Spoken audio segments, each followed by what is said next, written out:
The fluorescent lights of Rosie's diner buzzed like dying insects, casting everything in that sickly yellow glow that made even the healthiest person look half dead.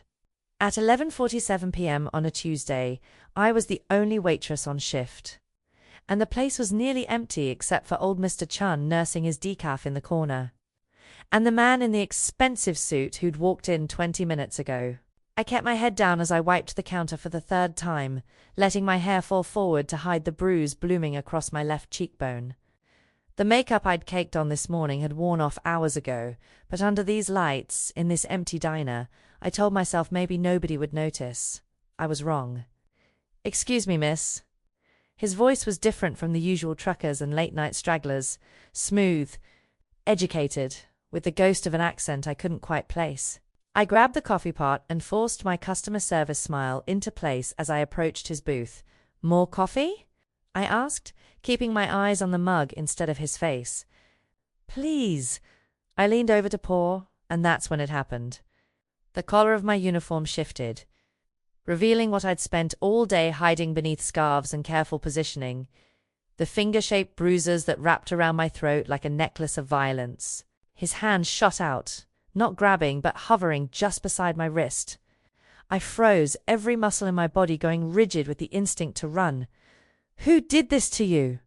4 words, quiet, calm, but underneath that careful control, I heard something that made my blood run cold, not because it frightened me, but because it was the sound of barely contained rage. I finally looked at him. Really looked. He was younger than I'd thought, maybe early 30s, with dark hair swept back from a face that belonged on a movie screen rather than in a dive diner off Route 9. His eyes were nearly black in the dim light, fixed on me with an intensity that made it hard to breathe. He wore a charcoal suit that probably cost more than I made in 6 months, the jacket open to reveal a crisp white shirt. "I'm clumsy," I said automatically, the lie bitter and familiar on my tongue. I fell. Those dark eyes narrowed slightly. He didn't believe me. Why would he? Nobody fell and ended up with finger-shaped bruises in a perfect pattern around their throat.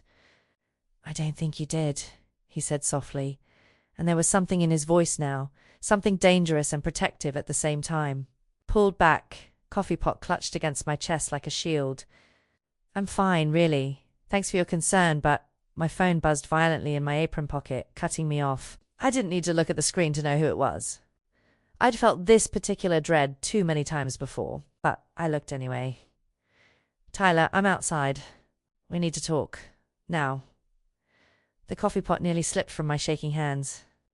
My eyes darted to the parking lot beyond the grease-stained windows, and sure enough, I could see the hulking shape of Tyler's pickup truck under the flickering streetlight, the engine still running. "Problem?" the stranger asked, and when I looked back at him, he was standing, his full height suddenly making the booth seem small. He had to be 6'2", maybe taller, with shoulders that spoke of someone who knew how to handle himself. "No," I lied again, backing toward the counter. "Everything's fine." "I just need to..." The door chimed as it swung open. Tyler stood in the entrance, backlit by the parking lot lights, his stocky frame swaying slightly. Even from across the diner I could smell the whiskey on him. His eyes found me immediately, then shifted to the stranger and something ugly twisted across his face. "Maya," he growled, "my name a threat. Get your things. We're leaving." I couldn't move, couldn't breathe. The familiar terror wrapped around me like ice water.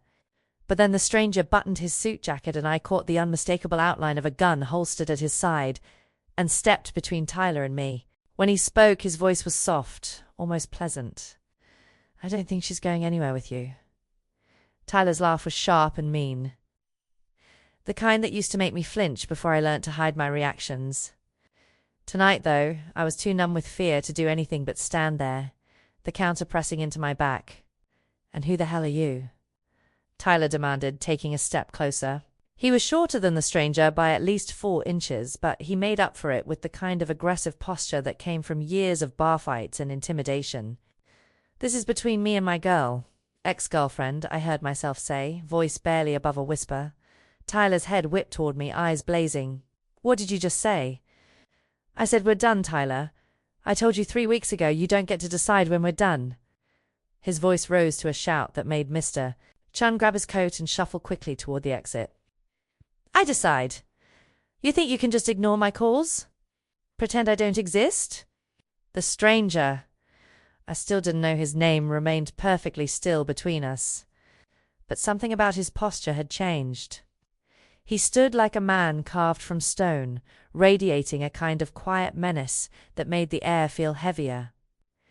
You need to leave, the stranger said, his tone conversational, almost friendly.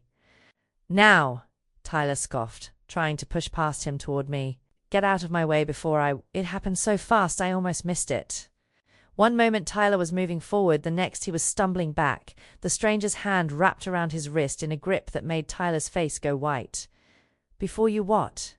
The stranger asked pleasantly. Please finish that sentence. Tyler tried to jerk his arm free and failed. I saw the moment the alcohol-fueled bravado started to crack, replaced by the first flicker of real fear. Let go of me, Tyler hissed through clenched teeth. Of course. The stranger released him, smoothing down his suit jacket. Right after we established something, the lady asked you to leave. I'm asking you to leave. The question is whether you're going to walk out of here, or whether I'll need to make other arrangements. Other arrangements? Tyler rubbed his wrist, trying to regain his composure. You threatening me? You know who my brother is? He's a cop. One call, and Dante Moretti. The stranger dantazzed his own name like it should mean something. And from the way Tyler's face went from red to pale in the space of a heartbeat, apparently it did. Tyler took a step back. I didn't know. I swear I didn't know. She's under my protection, Dante said. And those 4 words fell like a judge's gavel. Final, absolute, which means that anyone who hurts her has made an enemy of me. Anyone who threatens her has made an enemy of me. He paused, letting that sink in. Are we clear? Tyler was already backing toward the door, hands raised in surrender. Yeah, we're clear. Crystal, I didn't mean Maya, I'm sorry, I'd just leave, Dante said quietly. And don't come back. Tyler practically ran out the door, his truck's engine roaring to life seconds later. Through the window, I watched the taillights disappear down Route 9, and only then did I realize I was shaking so hard my teeth were chattering. Hey, Dante's voice was gentler now as he turned to face me. You're safe. He's gone. I wanted to thank him. Wanted to ask him 1,000 questions. Instead, I felt my knees start to buckle, the adrenaline draining out of me all at once. Dante caught me before I hit the floor, his arms strong and steady as he guided me into the nearest booth. Put your head between your knees, he instructed. Deep breaths. I obeyed, trying to get air into my lungs while my mind raced. Tyler knew that name. Dante Moretti. What did that mean? Who was this man who'd just scared off my ex-boyfriend with nothing more than an introduction? I need to close up, I mumbled into my knees. Jerry, my boss, he'll be upset if I don't. I'll handle it. Dante was already pulling out his phone. What I need you to do is let me drive you home. Make sure you get there safely. I lifted my head, meeting those dark eyes. I don't even know you. No, he agreed. But you know him. And I promise you, Maya, I'm the safer option tonight. He was right. God help me. He was right. Dante made a call while I sat in the booth, my hands wrapped around a cup of coffee I couldn't drink. He spoke in rapid Italian, his tone clipped and businesslike, pacing near the windows with one hand in his pocket. When he ended the call, he turned back to me with an expression I couldn't read. Someone's coming to close the diner for you, he said. A friend of mine owns the building. He'll make sure everything's secure. You know Jerry? I asked, confused. I know a lot of people. He slid into the booth across from me. Maya, I need you to be honest with me. Does Tyler know where you live? The question made my stomach drop. Yes, Dante nodded, as if he'd expected that answer. Does he have a key? I changed the locks after we broke up, but I swallowed hard. He's broken in before. Through the window. When he's drunk enough, locks don't really matter. Something cold and dangerous flickered across Dante's face. How long has this been going on? 6 months together. 3 months of him not accepting it's over. The words came out flat, emotionless. I'd told this story to the police twice. They'd taken reports both times. Nothing had changed. His brother really is a cop. Every time I file a complaint, it disappears. Not anymore, Dante said quietly. Before I could ask what he meant, the diner door opened. 2 men in dark suits entered, both built like linebackers, both moving with the same predatory grace as Dante. They nodded respectfully in his direction. Marco, Vincent, Dante greeted them. The lady needs an escort home. Her ex-boyfriend may be a problem. Marco, the taller of the two with a shaved head and a scar across his jaw, glanced at me with something like sympathy. We'll sweep the area first, boss. Make sure it's clear. Good. Dante stood, offering me his hand. My car's outside. Marco and Vincent will follow us. I stared at his extended hand, my mind struggling to process what was happening. This morning I'd been a waitress in a dead-end town, and now I was being escorted by what looked like private security or worse. Who are you? I whispered. Someone who doesn't like bullies, Dante replied. Come on, let's get you home. The black SUV was exactly what I'd expected. Tinted windows, leather interior, the faint smell of expensive cologne. Dante drove with confident ease, following my directions through the empty streets while the second SUV trailed behind us like a shadow. What did you say to Tyler? I asked, breaking the silence. When you told him your name? He looked like he'd seen a ghost. Dante's hands tightened slightly on the steering wheel. I told him the truth, which was. He glanced at me, those dark eyes unreadable in the dashboard lights. That I'm not someone he wants as an enemy. That, if he ever touches you again, he'll disappear in a way that even his caught brother won't be able to fix. My breath caught. You threatened to kill him. No. Dante's voice was calm, matter of fact. I promised to make him wish he was dead. There's a difference. I should have been terrified. Should have demanded he let me out of the car. But all I felt was a strange, guilty sense of relief. Someone had finally made Tyler afraid. Someone had finally made him understand that I wasn't alone anymore. Turn here, I said quietly, pointing to my apartment complex. The building was a rundown 3-story walk-up with peeling paint and a broken security light. My apartment was on the 2nd floor, number 2B. As we climbed the exterior stairs, Dante positioned himself slightly in front of me, one hand resting inside his jacket. That's when I saw it. My front door was ajar, just a crack. The wood around the lock splintered and fresh. Stay behind me, Dante commanded, no longer asking. He pulled out his phone and texted something quickly. Within seconds, Marco and Vincent appeared at the base of the stairs. Dante pushed the door open slowly, reaching inside to flip the light switch.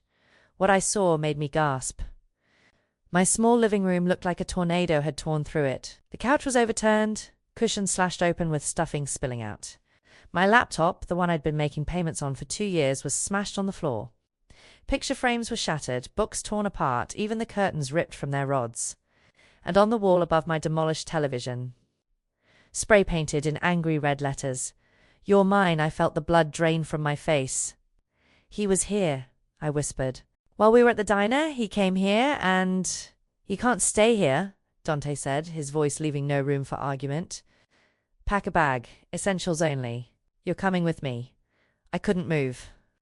My feet were rooted to the destroyed living room floor while my brain tried to process the violation of my space, my safety, my entire existence.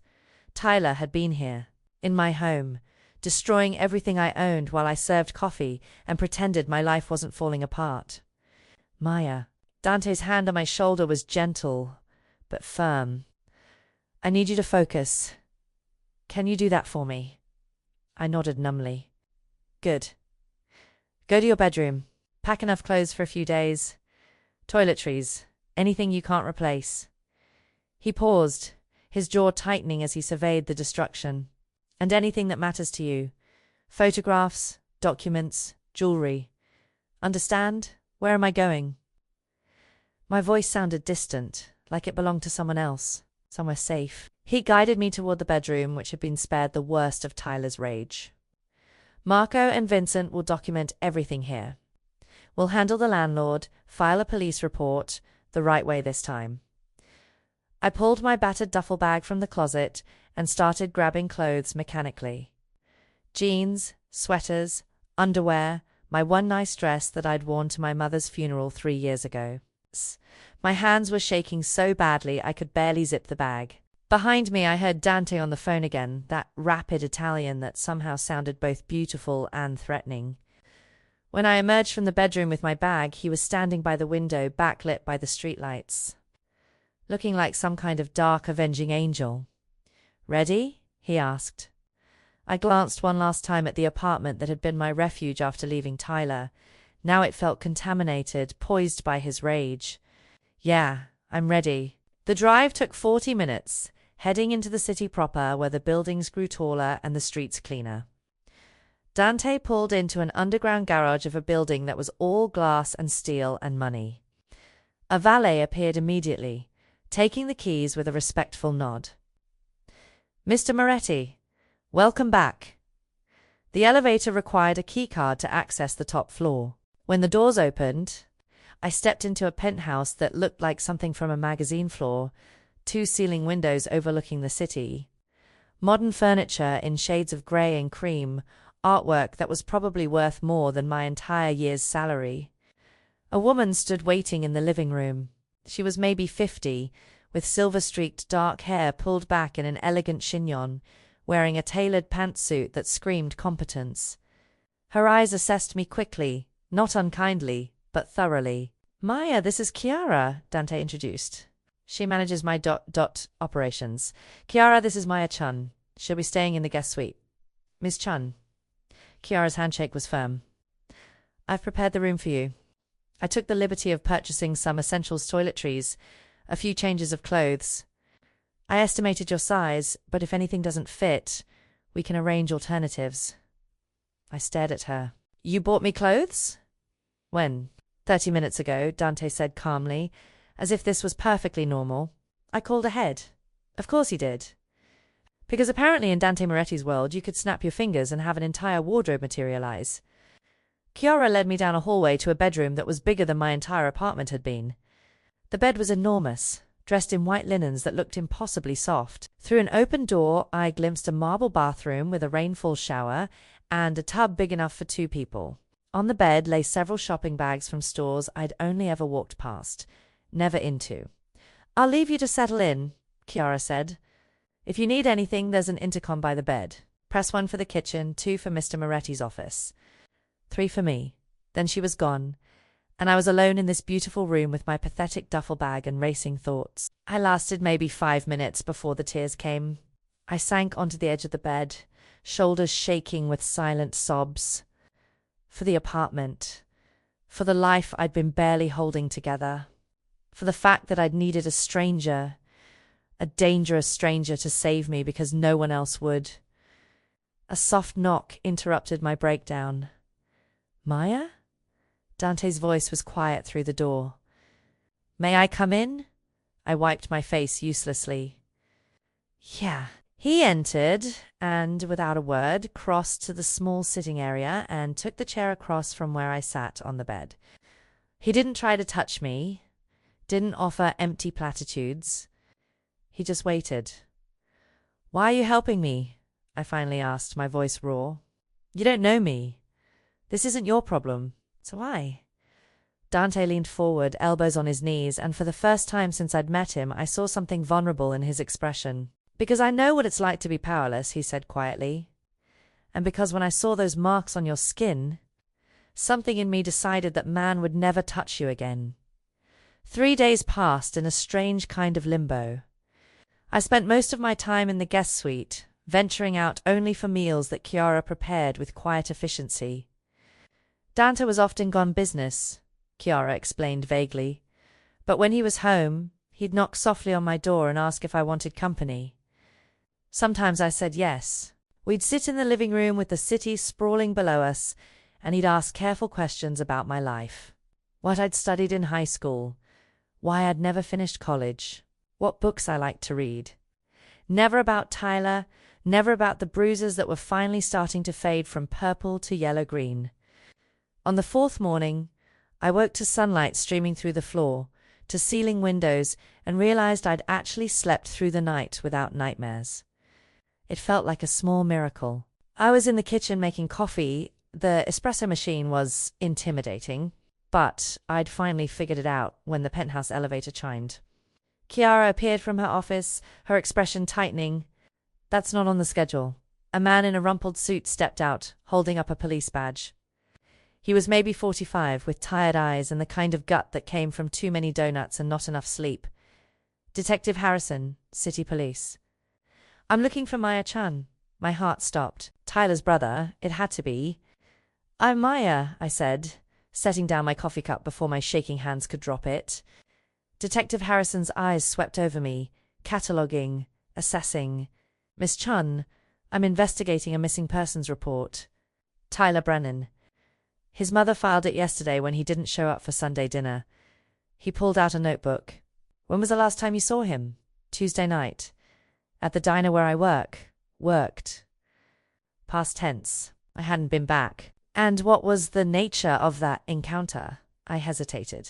How much should I say? "He came in while I was working. We talked. He left. That's all." The detective's tone suggested he didn't believe me. "Because his mother says you two had a volatile relationship.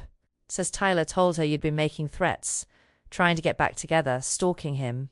"That's a lie." The words came out sharper than I intended. Tyler was the one who wouldn't leave me alone. "I have police reports." "Yes, I've seen those reports." Something flickered in his expression. "Filed with his brother's precinct, if I'm not mistaken. They seem to have disappeared from the system." My stomach dropped. "Detective." Dante's voice came from behind me. I hadn't heard him enter. "Is there a reason you're interrogating Miss Chun without a lawyer present?" Harrison turned, and I saw his face change when he recognized Dante. Fear and calculation warred in his eyes. "Mr. Moretti, I didn't realize Miss Chun was associated with you. Now you do." Dante moved to stand beside me, not touching, but close enough that I could feel the heat of him. "And unless you have a warrant, I think we're done here." The detective glanced between us, then closed his notebook with a snap. "If you hear from Tyler Brennan, Miss Chun, you're obligated to report it." He handed me a card. "Call me, day or night." After he left, I turned on Dante, anger replacing fear. "What did you do?" His expression was unreadable. "I ensured he would never hurt you again." "That's not an answer." My voice rose. "Is he dead?" He's alive." Dante's voice was calm, steady. "Working on a fishing boat in Alaska, if you must know. New identity, new life, and very clear instructions about what happens if he ever comes within 500 miles of you." I stared at him. "You relocated him, or removed the threat." He stepped closer. "Tyler Brennan was never going to stop, Maya. Not with warnings, not with restraining orders, not with police reports that his brother made disappear. So I gave him a choice. Leave voluntarily and start over, or I make the decision for him in a more permanent way. And he chose Alaska," I whispered. "He chose to live." Dante's eyes held mine. "I'm not sorry for what I did. I won't apologize for protecting you."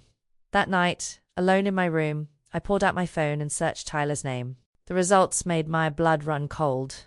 His social media accounts deleted.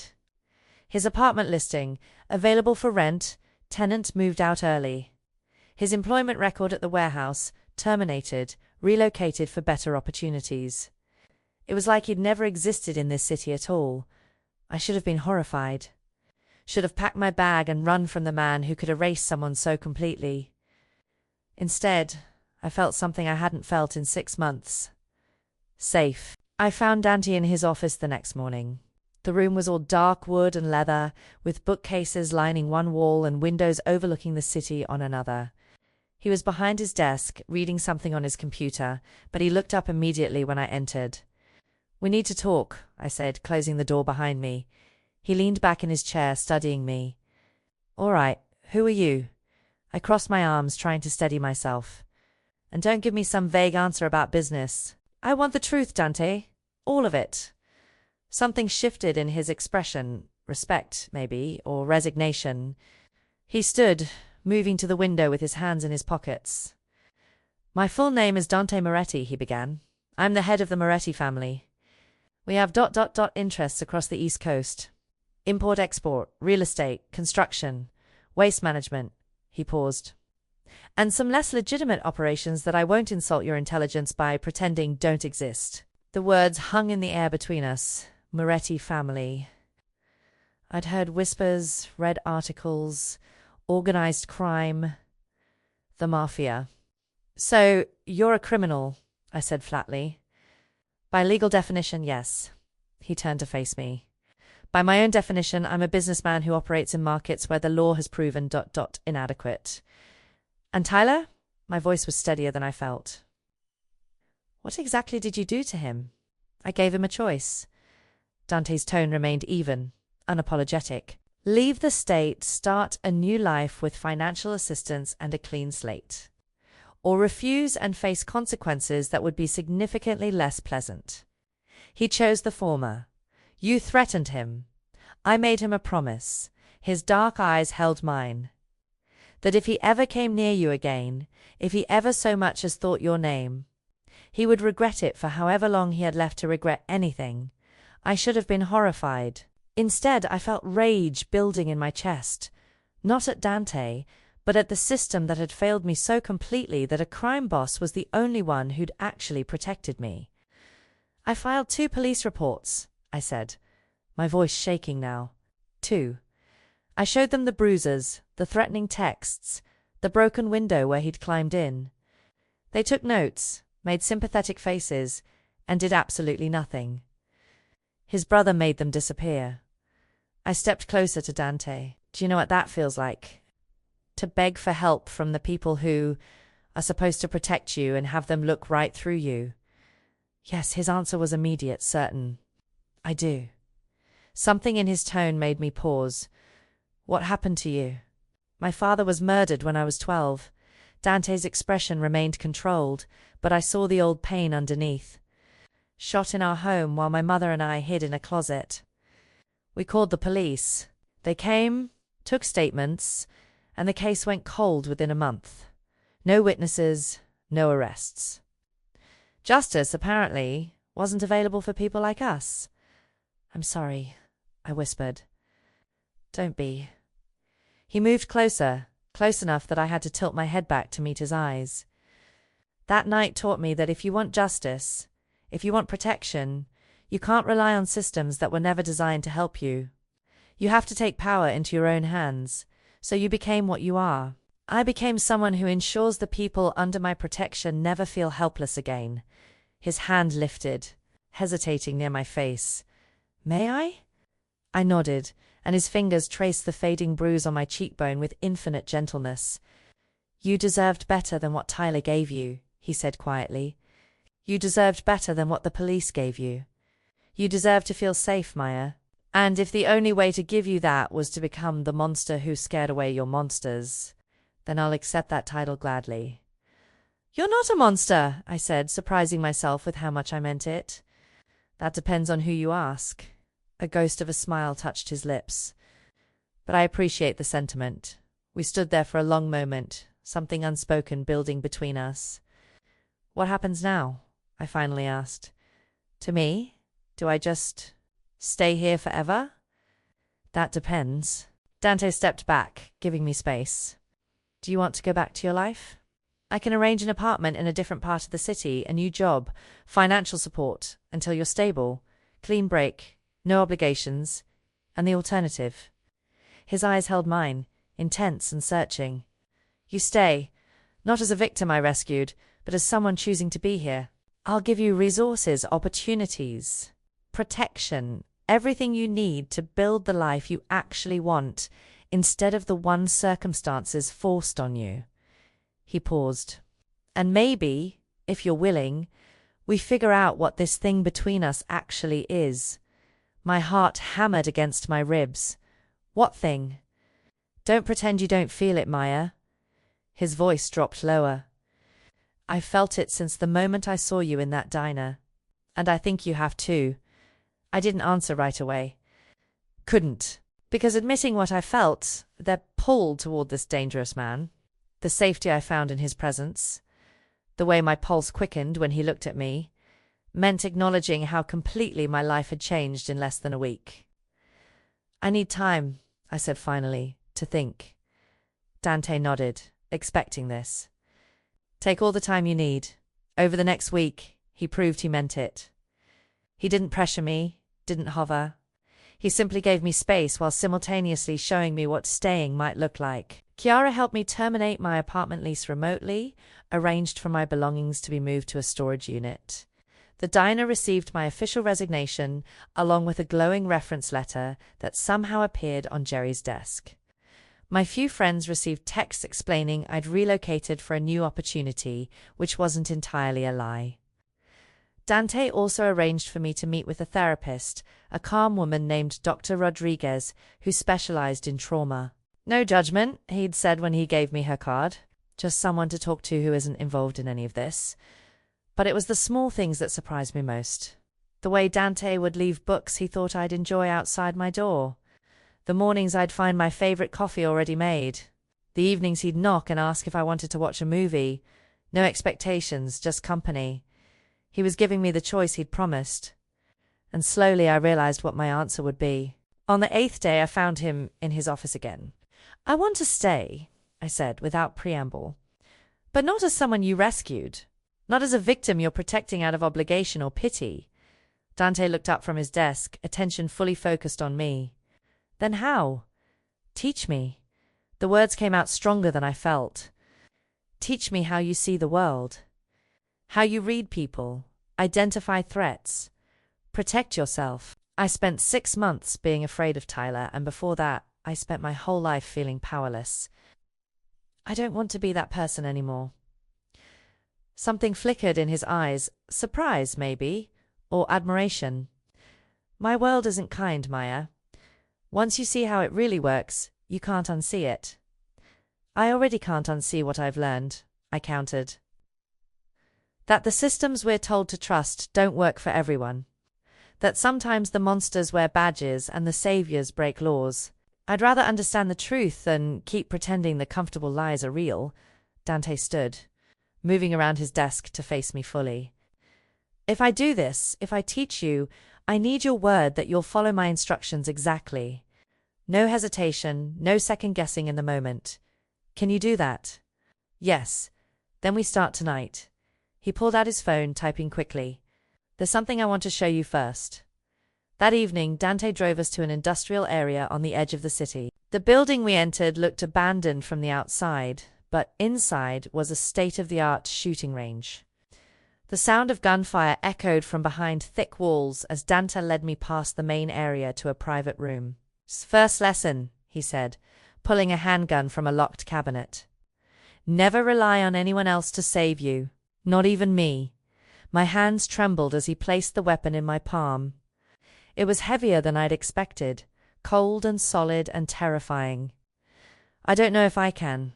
You can. Dante moved behind me, his chest against my back as he adjusted my stance. His hands covered mine, guiding them into the proper grip, feet shoulder-width apart. Bend your knees slightly. Arms extended but not locked. I could barely breathe with him this close. Could barely focus on anything except the heat of his body and the steady rhythm of his breathing against my ear. The gun is a tool, he murmured, his voice low and intimate in the enclosed space. It only has the power you give it. Right now, you're afraid of it. I'm going to teach you to respect it instead. He guided me through the mechanics, loading, safety, sight alignment. His patience was infinite, his instructions clear and calm. Even when my hands shook so badly, I nearly dropped the weapon twice. Now, he said, stepping back slightly, but keeping one hand steady on my waist. See the target? Don't think about it. Just breathe, squeeze slowly, and let the shot surprise you. I did as he said. The recoil kicked through my arms, the sound deafening even through the ear protection. The shot went wide, missing the target completely. Again, Dante said. We stayed for 2 hours. By the end, my arms ached and my ears rang, but I'd hit the target. Not the center, not even close, but I'd hit it. Good, Dante said, and the pride in his voice made something warm bloom in my chest. You're a natural liar, but I was smiling. Maybe a little. His hand found mine as we walked back to the car. But you didn't give up. That's what matters. In the car, heading back to the penthouse, I finally voiced the question that had been building all night. Dante, what are we doing? This, I gestured between us. What is this? He was quiet for a long moment, eyes on the road. I don't know yet, he admitted, but I'd like to find out, if you're willing. I looked at his profile in the dashboard light, strong, controlled, dangerous, and somehow the safest place I'd ever been. Yeah, I said softly. I'm willing. The weeks that followed blurred together in a way that should have been disorienting, but somehow felt natural. My days developed a rhythm. Mornings with Dr. Rodriguez, afternoons studying for my GED. Dante had insisted, and I'd agreed. Evenings learning from Dante himself. He taught me more than just how to shoot. He taught me how to read a room, identify exits, assess threats, how to negotiate without showing weakness, how to project confidence even when I felt none, how to disappear in a crowd or command attention when necessary. Power, he explained one evening as we sat in his office, isn't about being the loudest or the strongest. It's about knowing what people want, and either giving it to them or making them believe you can. I absorbed everything like someone dying of thirst. This knowledge, this understanding of how the world actually worked beneath its polite surface felt like armor I'd never known I could wear, but it was the nights I treasured most. After business calls and lessons and Chiara's disapproving looks at how much time we spent together, Dante and I would end up in the living room with wine and conversation that stretched into the early hours. He told me about Sicily, about his grandmother who'd raised him after his parents died, about the weight of legacy, of inheriting an empire at 23 when his uncle was killed, about the loneliness of being surrounded by people who feared or wanted something from you. Don't you have anyone? I asked one night. Friends? Someone who just knows you. I did once. His expression darkened. My cousin Marconaut, the one you met. We grew up together. When I took over the family, he disagreed with some of my decisions. Thought I was going soft, trying to legitimize too many operations. He paused, swirling the wine in his glass. He tried to have me killed. I had to make a choice between blood and survival. What happened to him? He's in federal prison. 15-year sentence. Dante's voice was flat. I could have killed him. Some of my men wanted me to. But I gave him a chance to walk away. And when he refused, I ensured he'd be somewhere he couldn't hurt anyone I cared about. The parallel to Tyler wasn't lost on me. Dante had pattern offering choices, even to enemies. It was mercy in its way. Ruthless mercy, but mercy nonetheless. Do you ever regret it? I asked. This life? Every day? His honesty surprised me. And never. It's both things at once. I understood that too. The contradiction of hating and needing the same thing. 3 months after that first night at the diner, Dante invited me to dinner at one of his restaurants.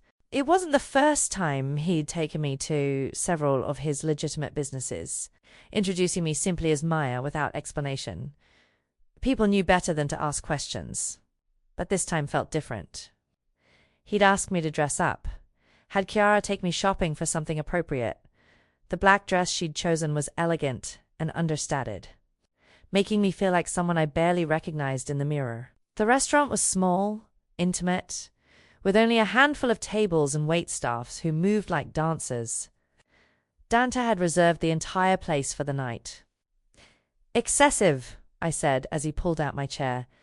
Necessary. He sat across from me, and for the first time, I noticed he looked almost nervous. I wanted privacy for this conversation. My heart hammered. What conversation? The one where I tell you that you're not just someone I'm protecting anymore. His dark eyes held mine, intense and unwavering. You've become someone I trust, Maya. Someone I value. He stopped, as if the words were difficult. Someone I care about more than I've cared about anyone in a very long time. The admission hung between us, weighted with implications. Dante, let me finish. He leaned forward. Today, something happened.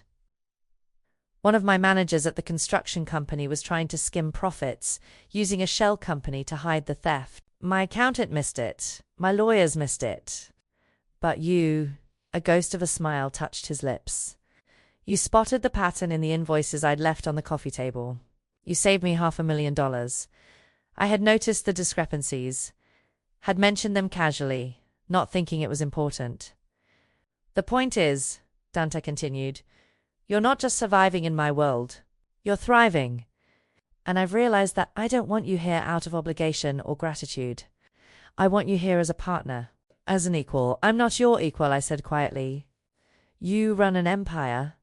I'm still figuring out basic algebra for my GED. You're wrong. He reached across the table, his hand covering mine.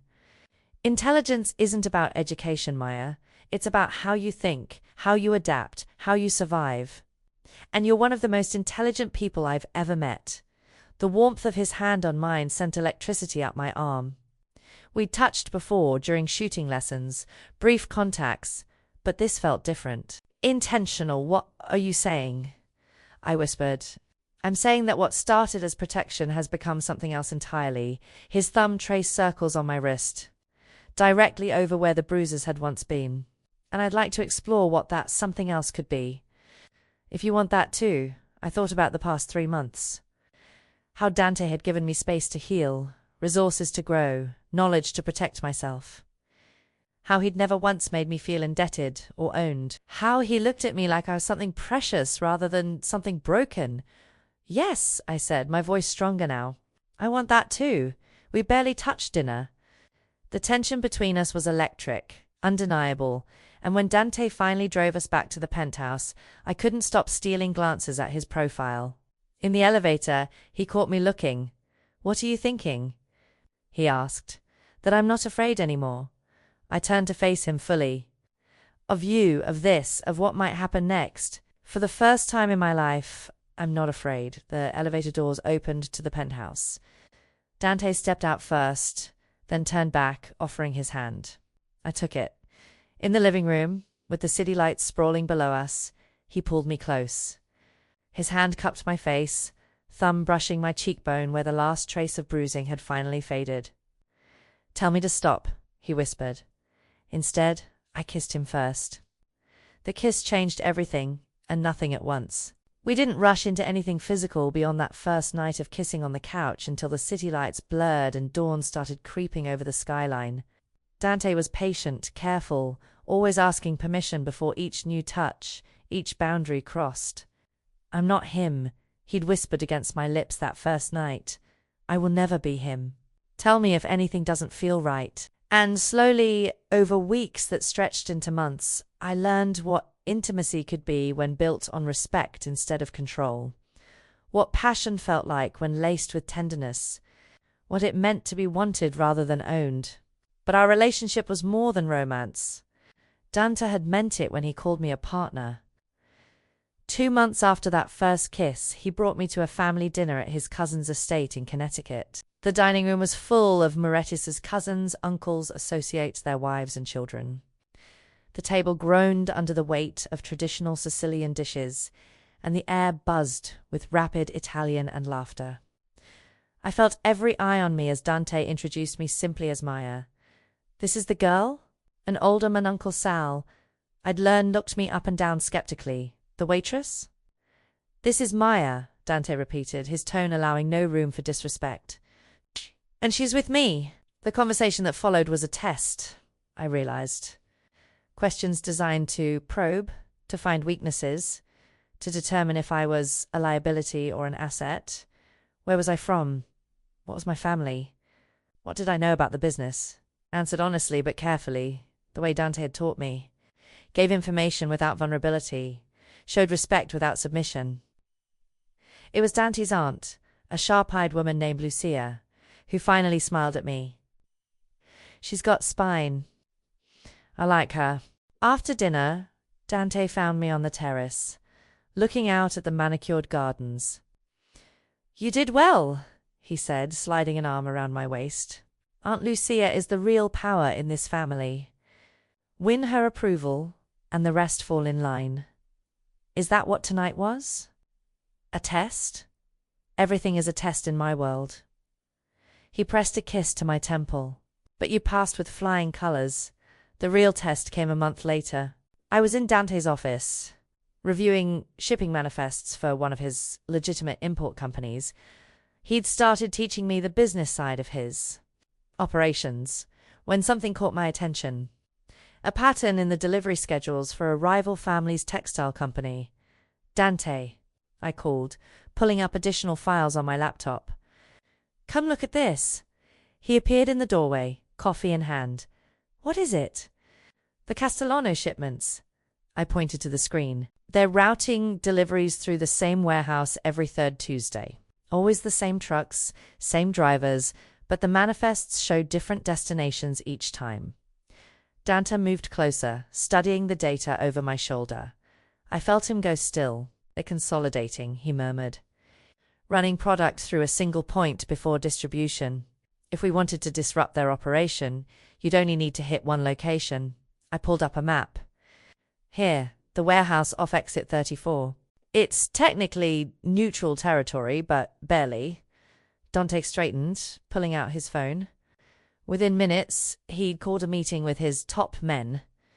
I started to leave, assuming this was where my involvement ended, but his hand caught mine. Stay, he said. You found this. You should see it through. The meeting was intense arguments about risk versus reward, territory disputes, potential retaliation. But in the end, Dante used the information I'd provided to negotiate a peaceful expansion of territory. No violence, no war, just leverage. Afterwards, Marco, the security head, approached me with grudging respect. Good eye, Maya. You might actually be useful. It was the closest thing to a compliment I'd get from him, and I'd take it. That night, as Dante and I lay tangled in his bed, our bed now, really, he traced lazy patterns on my bare shoulder.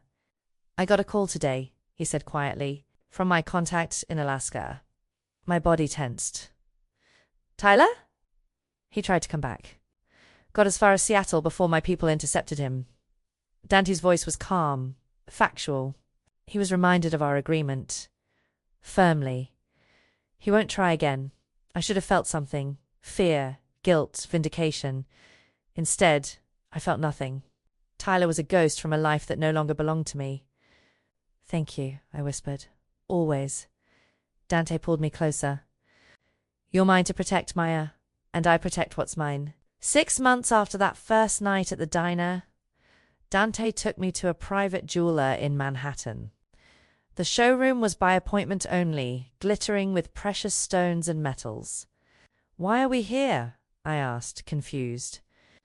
Dante guided me to a display case where 2 items rested on black velvet, an exquisite diamond necklace and a simple but elegant ring with a single perfect stone. I'm not asking you to marry me, he said, his dark eyes holding mine. Not yet, but I am asking you to choose what you want us to be. My breath caught. The necklace, he continued, is a gift between partners. Beautiful, valuable, but ultimately just an object. The ring is a promise. A commitment to build something permanent together. To become not just partners in my world, but partners in everything. His hand found mine. So I'm asking, Maya-chan, what do you choose?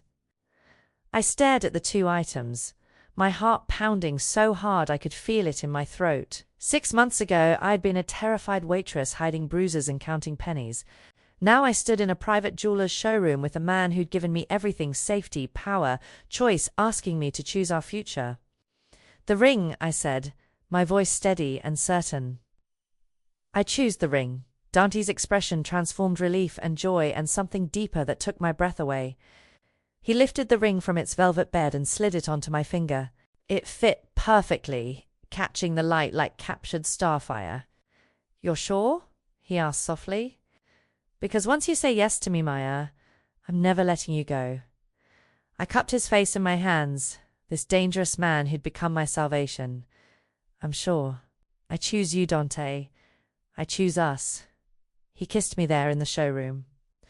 And I felt the last piece of my old life, the scared girl who'd accepted scraps and called them love, finally die. We married 3 months later in Sicily, at the Moretti family villa overlooking the Mediterranean. The ceremony was small, just his closest family, and the few people I'd come to trust in his world. Chiara cried, which shocked everyone. Even Marco smiled. I wore ivory silk that moved like water, and Dante wore a tailored black suit that made him look like a prince from some dark fairy tale. When he lifted my veil, his hands were shaking. "I, Dante Moretti," he said in front of his family and God, "promise to protect you, honor you, and stand beside you as an equal for as long as I live." "I, Maya-chan," I replied, my voice strong, "promise to be your partner, your equal, and to build an empire with you that would make our enemies tremble." Laughter rippled through the small crowd. It wasn't a traditional vow, but nothing about us was traditional. When Dante kissed me as his wife, I heard Uncle Sal mutter, "That girl's got fire. The family's in good hands."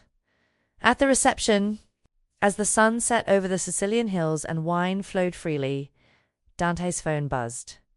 He glanced at it, then showed me the screen. A message from his Alaska contact. "Package permanently removed. Mother notified of accident at sea. Case closed. Tyler was dead. Truly, finally dead." I should have felt something: guilt, horror, satisfaction, but all I felt was a distant sense of closure. He'd made his choice when he tried to come back, when he refused to accept that I was no longer his to terrorize. "Regrets?" Dante asked quietly, watching my face. I looked at him, my husband, my partner, the man who'd asked, "Who did this to you?" and then ensured the answer could never hurt me again. I thought about the journey from that rain-soaked diner to this sun-drenched villa. From victim to survivor to something more powerful than I'd ever imagined possible. "Only that I didn't meet you sooner," I said, and meant it. 2 years later, I stood in Dante's office now reviewing contracts for a new property acquisition. The wall behind the desk held a framed photo from our wedding day, and beside it, my shooting range certification. I'd earned it 6 months ago, scoring higher than half of Dante's security team. Chiara appeared in the doorway. "Mrs. Moretti, the Castellano representatives are here for the meeting." I smiled at the title I'd grown into. "Send them in. And Chiara?